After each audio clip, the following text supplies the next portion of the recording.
This is Mike Mozart of Jeepers Media on YouTube, and I'll bet you never knew that I was a graffiti artist or a street artist. And you're going to see some of the artwork that I've done for the past 30 years. And my street art just doesn't decorate streets, it decorates things like this vase.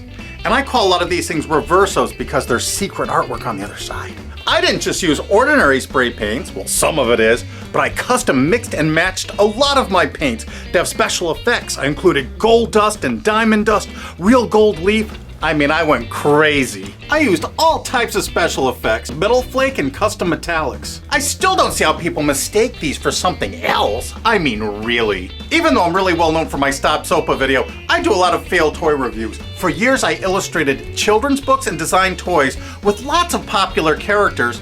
Not these, because these aren't the characters. That's not the Roadrunner. It's obviously a duck-billed dogicus. I mean, really. Who could mistake that for the Roadrunner? It's a dog all the way down to its paws. And there's my signature, Mike Mozart Reverso. Do you know what happens to artwork after the artist dies? You should go for the old fat ones, because they're gonna go first. Now, a lot of people might mistake this for being Dexter, sitting in a big pot of boiling brew.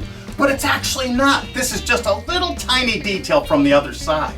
It's so obvious when you actually look at these as a small part of a much bigger whole. Stunning details, incredible colors. Oh, it has Bluetooth.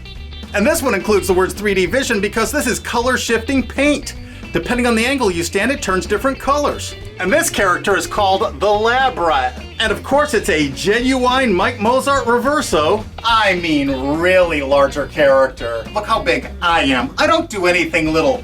Everything's enormous. What I'm hoping to do is find a gallery, maybe in New York City. That would be ideal since I live right outside New York City, that wants to show this controversial show. Of course, it'd have to be a gallery that was clever enough to show that these paintings are on both sides. And both sides are necessary because it shows I'm not infringing anybody's copyright. Well, a lot of people might mistake this for Jack Skellington, but they'd be wrong. This isn't Jack Skellington. It's a detail of a much bigger picture. That's on the other side, the Reverso. But now look at what this painting actually is. This is the big copyright jackass. I mean, really.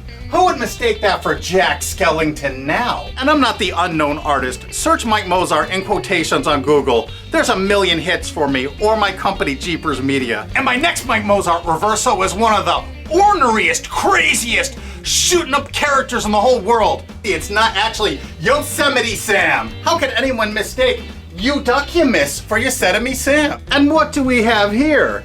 No, it's not Waldo, or Wally, depending on where in the world you are. But a lot of people make that mistake. I can't understand why. But if you look at the other side, it's obviously the Santosaurus. I mean, what else could that be? This is obviously not Marvin the Martian, and I use lots of found real objects that would have been found outside on those original brick walls. I still can't see how people mistake these for something else. I mean, really. That's actually a gigantic butterfly. Of course. How could anybody get that wrong? We need to save fair use because this is commentary on the big media companies and how they're trying to silence you. So copyrights now are the beast. And on the Reverso part, I use paint markers, sometimes I use spray paint, but the boards are always prepped with crazy backgrounds before I start. Do you think I should just do my YouTube videos and do these paintings and just retire? This is a continuation of the street art that I was doing in the 1970s and 80s. I was doing it before it was popular. I created a lot of these samples way back then. And what happened is the galleries at the time said, no one's gonna buy graffiti art. You can see it in the streets for free. And then Keith Haring came out and made street art very popular. But by then I was illustrating children's books and designing toys, and I had a family, and I didn't have the time anymore to put into my artwork, but now I do.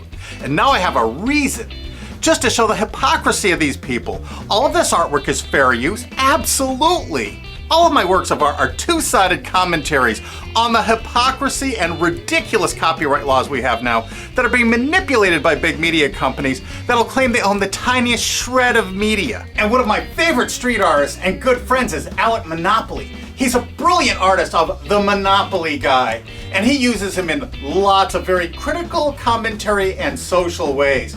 He made this shirt for me when I was visiting him at Alki David Studios. And of course, Alex signed it everywhere, as he normally would, and the cuffs. Hey, this is not Eric Cartman. I mean, a lot of people would mistake that for Eric Cartman, but it is definitely not. especially when you see the other side. Just one small piece of a much larger picture, the pterodactyl, another Mike Mozart reverso. That's obviously a dinosauric creature. Now this isn't what you think it is. This is not Raphael.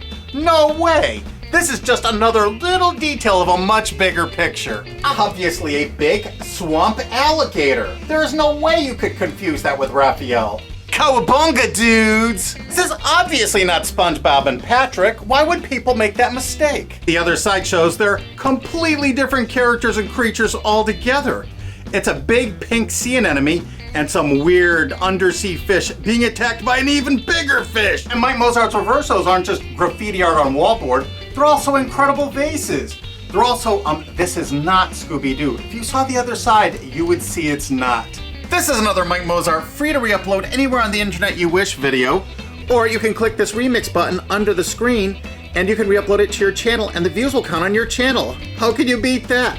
Help me spread the word. Mike Mozart reversos are also on a lot of antique clocks. I especially like the original George Nelson clocks for Herman Miller. I turn them all into reversos. This is one of my next projects. And this beautiful vintage Danish modern clock by Humanoff Design is going to become another Mike Mozart reverso. I hope you enjoyed all this artwork. You're welcome to share this video anywhere on the internet or hit that remix button under the screen and share this with your friends on your own channel. I also made a lot of pictures. I made over 120 of these. Most I've given away. I still have at least 27. That's my homage to Keith Haring, which I was very proud of. I made that in 1990 and really loved it. And here's a little bit closer look at the Keith Haring picture.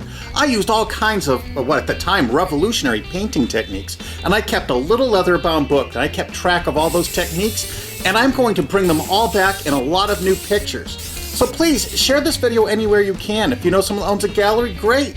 Send them a link to this. I really appreciate it. Thanks again.